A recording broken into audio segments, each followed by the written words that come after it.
obviously at the end they made the huge stop to win the game. And even on the interference call, they said, hey, nobody complained. We just got fresh guys in there, used our last time out, and said, what we got to do, we got to finish. So we always tell them, you're going to have to play 60 minutes and beyond. We'll play till midnight, 1, 2 in the morning, we don't care. So huge win for our program, a great opportunity for us to continue to grow all these young guys we got on the team, and just really, really proud of this, every single one of them. So questions? If you have a question, raise your hand. We'll get a mic. Hutch first, and then Zach. I thought Stevie was a little hesitant running the ball last week. Yeah. What was different tonight? He seemed to be hitting the holes a lot harder. Well, we obviously worked on that. It's his confidence. It's his second game now, and I know you hear this all the time, but it's really true. You're going to have a lot of growth from week 1 to week 2 for most teams, and then when you have 17 guys that they played in their first college game last week, that's 17 guys that are now playing in their second game. And I just thought the whole week of preparation was different. I thought our walkthroughs today were different. I thought our meetings today were different.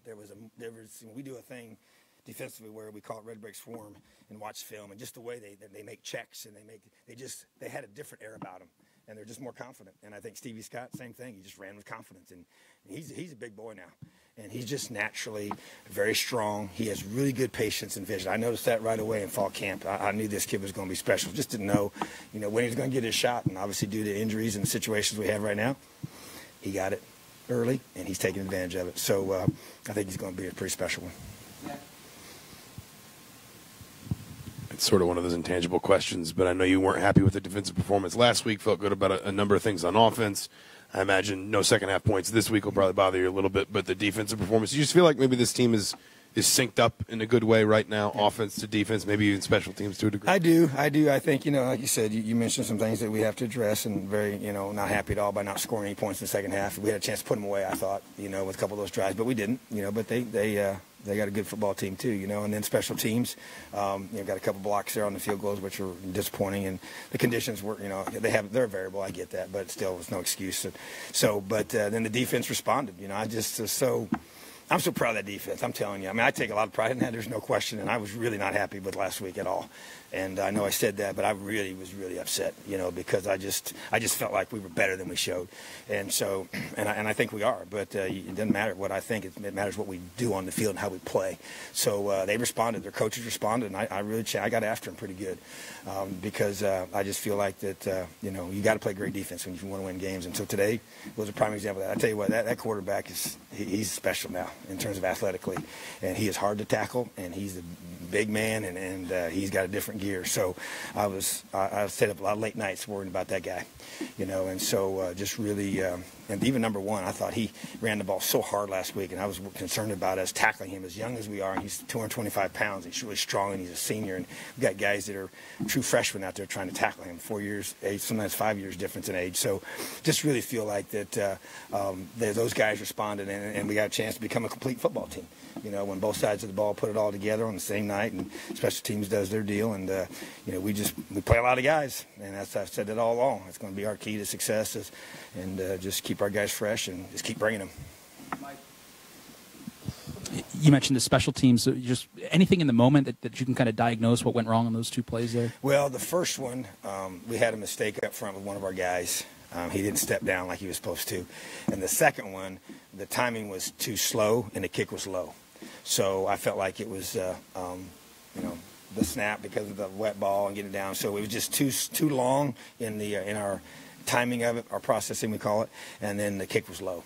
So but obviously we got that changes everything. We get a 7-point lead instead of a 4-point lead, and then you get the block. We lost 3 points in the exchange when we got the block, and they returned it for 2 points, and so we really lost 6 total points there between those two blocks. So obviously not happy with that, but we will, as we did last week. It's a lot more enjoyable to correct those mistakes after a win. When you signed him, what did you know about him, and what have you learned in the last 2 weeks? Now, this is interesting. The last 2 running backs that we've signed, I wasn't sure about either one of them. When we signed Morgan, I told both guys that, because they're both linebackers and running backs, okay? And I said, if it doesn't work out at running back, we're moving you to linebacker. And I told both of them the same thing, because I just knew they were 2 big, strong guys. And when you get a 6'1", 6'2" guy that weighs 230-plus pounds out of high school, I figured out we can find a place to play him, and they can run. And so same thing with Stevie. I mean, we literally were like, hey, we're going to start him on offense, and then we may move him to linebacker, So, but I saw some similar things. Actually, both guys had injuries in high school that ended their senior years, didn't have a lot of reps, and so you really didn't know. But I thought I thought he had something different about him, And then when he got to camp, and started watching him run, like, yeah, he's going to be all right. So, you just kind of get a body type that you're looking for. We thought he was a Big Ten looking running back, and he almost weighs 240, so that's a big man. So, and he's really naturally strong. He's going to get stronger with Coach Ballou and our staff. So he's got a bright future if he just keeps his head on straight and stays humble and keeps working hard. Coach, the first drive, they kind of gashed you a little bit, but then after that, I'm sure it wasn't perfect, but really didn't have a lot of big plays, and you guys really did a pretty good job. Did something you changed schematically, or just your guys just changed the way how well they were playing? Yeah, I think it was really more. I will say this: I felt like I called a very conservative game. From the perspective of I just wanted to let our guys get comfortable playing base defense, and so I made a couple. I called a couple movements and some pressures early, and I quit doing that. Just because I felt let our guys get their feet set, let them just play football, and then I got confidence to know once we start stopping, hey, okay, we can play that way, and we obviously brought some pressure at times, but I just wanted our guys, like you said, it's the youth, things are happening fast, and the gaps, if you're moving, the gaps are changing, and so I just want them to get their feet set, get grounded, and play with confidence, because I feel like if we could do that and still stop the run that way, then that kind of gets really the ideal, and you're not taking as many chances. You said you liked the way your offensive line responded. Kind of what specifically did they do better that you liked tonight? We ran the ball really good against a good defense. And, I wouldn't say that the drives that we didn't finish were, a couple of times we're bringing zero pressure, and then obviously you can't throw it as well as you'd like to because of the weather conditions. You don't want to turn it over, so you're kind of in that little bit of a conundrum there to decide what to do. But I just felt like that the push off the ball, the finishing of blocks against a team that basically was just schematically lined up to make the run game tough, and we still ran the ball. And, I was concerned about our ability to run the ball against them. I really was, just because I felt like they were a really good front seven defense. And we thought, going in, our best way to exploit them was through the pass game. And then it rains all day. I thought Noah was out there in the arc a couple times. But honestly, I was more concerned because of the weather. And didn't tell our team that, but I personally was, because of the matchup issues that was going to create. We thought we could, throw the ball down the field, and we still did. A couple of them were ugly throws. The ball was kind of wobbling. But I tell you what, just like Luke Timian, and I told our team before this is going to come down to who wants to win the game. It was a key third down for field position, and we throw the ball up to Luke Timian. He just absolutely wanted that football. And so we were able to throw the ball down the field at times enough, and right for a half, that was a huge score, obviously ended up being the winning score. So just things like that, just really, just trying to establish the run game first, knock them off the football, and then make some big plays. You just talk about Hayden and what he was able to do in terms of the field position and some of those short field punts. Yeah, those are big. I was disappointed in the one. I think they called on the 12 or 13. I wanted inside the 10 every time. Try to get inside the 5. And I took a delay the one time because sometimes you get almost too close. And so you feel like I just wanted to maximize the clock, and that way it keeps our timeouts for this late in the game, and which I'm glad we had that last one to use. And so just things like that. And so I was able to take a delay, give him a chance to get those, get moves back a little bit when the ball was like on the 37, and so he can get we call them goal punts for us because they're where they're at on the field. And so just his value to this team, he had the one that pinned him down inside the 5 on the 3-yard line, and I know it was tough conditions. He never muffed a snap, he worked so hard on that, and our snapper, Dan Gottsel, just awesome. He just does it. He's just so steady, and Drew Conrad is he won our LEO award for the game. He got to carry the stick out just because he's so unselfish, and he just does his job, and most people don't even know who he is, but he's a tremendously valuable part of our team, and he lives out LEO every day because he cares more about this team than he does himself. Coach, obviously with the weather conditions dictating a more running attack tonight, and knowing that Stevie was probably going to be carrying the load there, any trepidation knowing you're putting the ball in his hands 31 times tonight as a freshman? You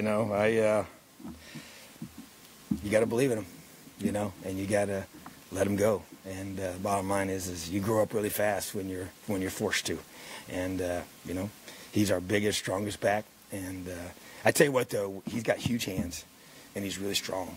And I think that helps in ball security. He just kind of swallows the ball up.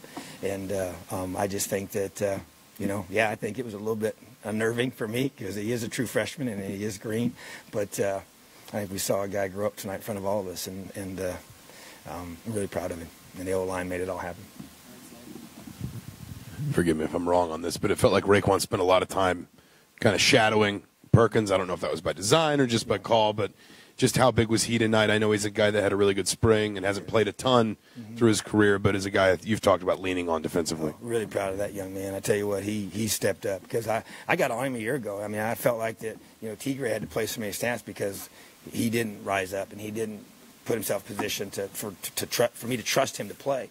And so his spring was huge. He won MVP of our spring, and in a couple different areas, and just so proud of the way he played tonight. And yeah, you're right. That was an accurate assessment, and we had several calls where we spied him on the quarterback, and he came up big. I tell you what, none bigger was Khalil Bryant's tackle there on that last drive, and on the quarterback, and just once again, he's not the biggest, the fastest, or any of those things, but his heart and his will is huge, and he cares so much about this team and his teammates, and he prepares and he's smart and he just does what he's asked to do. So a lot of guys like that have stepped up, and really proud of Raekwon and his. He just needs to keep climbing. I mean, we need him. We need him to rise up, and you're right. He has not played a whole lot, but that's changing. And TD behind him played a bunch, and Micah McFadden, huge tackle on. He's a player, and all those linebackers. I thought Damian stepped up and made some big plays, and Thomas stepped up and made some big plays, and man, they're growing up right in front of us, so it's pretty cool to see.